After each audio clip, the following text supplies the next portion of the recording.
О, Майнкрафттың фильмі шықты. Чего, блядь? Сонау 2014 жылдан бері істеліп келінген фильм. Білесіздер ме, бұл фильмді қалай барынша оңай елестетуге болатынын? Где я?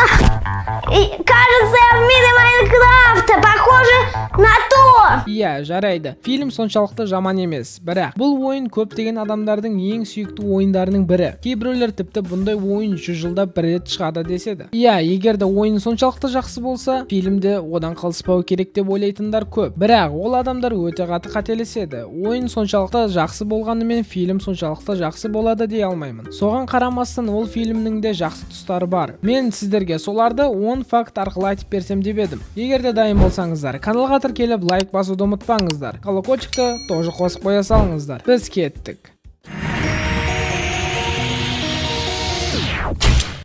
Зәп.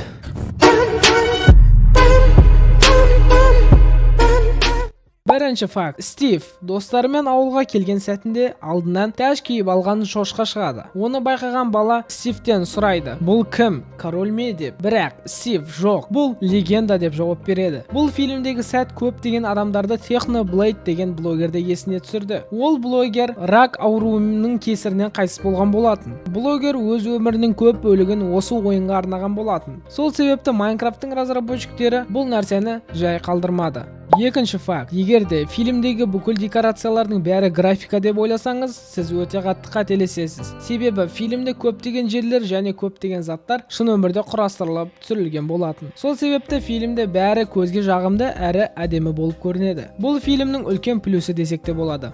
Үшінші факт. Естеріңізде болса, фильмнің басында біздің басты кейіпкер Майнкрафт әлеміне түсіп кетеді. Сол уақытта олар жанында шөп жеп тұрған қойды байқайды. Иә, ешқандай да бұл факт емес. Олар жай ғана қойды байқады. Бірақ бұл жерде мәселе оның түсінде. Оның түсін байқасаңыздар розовый түсті. Бұл дегеніміз Майнкрафтта ең сирек кездесетін қойлардың бірі. Оның түсу жиілігі 1%-ке жетер жетпес. Сол себепті бұл оны қызықты факт етеді. Төртінші факт. Майнкрафт әлеміндегі житель шын өмірге түсіп кеткен кезде бір әйелмен танысады. Олар артық ойсыз мейрамханада көңіл көтеріп отырғанда, оларды даяшы ретінде қызмет еткен кім деп ойлайсыздар? Ол Майнкрафтты шығарған разработчиктерінің бірі Йонс Бергенстон. Ол тек сол фильмге түсіп қана қоймай, сол жерде консультант болып көмектескен.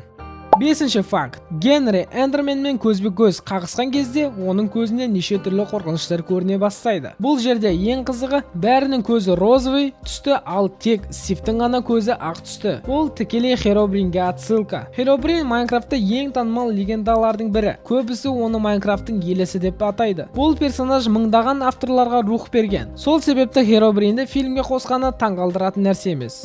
Алтыншы факт. Шелекті пайдаланып аман қалатын сценаны қарайтын болсақ, ол сценада ойындағы механикаға отсылка істелінген. Ол механиканы көптеген ойыншылар қолданады. Ол механика бізге не пайдасы бар десеңіздер, бір шелек суды құлауымызға санаулы секундтар қалған кезде астымызға қойып үлгеріп қалуымыз керек. Сол кезде біз биік жерлерден құлаған кезде аман алып қалады.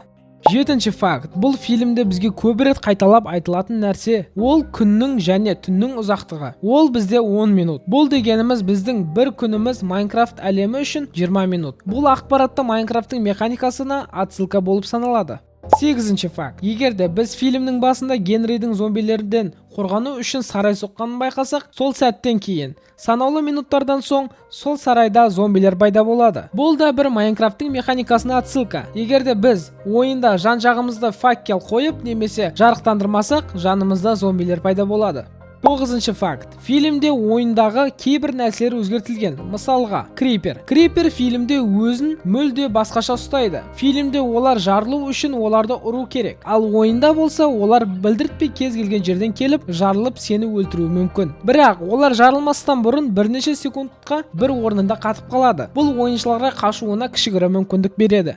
Және 10-шы факт. Фильмнің жалғасы шыға ма деген сұрақ. Бұл сұраққа ойланбай иә деп жауап берсек болады. Себебі фильм қатты бір керемет болмаса да өте көп қаражат жинады. Қазіргі таңда Майнкрафттың жинаған бюджеті Барбидің бүкіл фильм бойы жинаған бюджетінен асып кетті. Бұл дегеніміз фильмнің жалғасы міндетті түрде шығады. Ал егерде сізге менің видеоролигім ұнаса, каналға тіркеліп лайк басуды ұмытпаңыздар. Сіздермен болған мен Зэп. Көріскенше.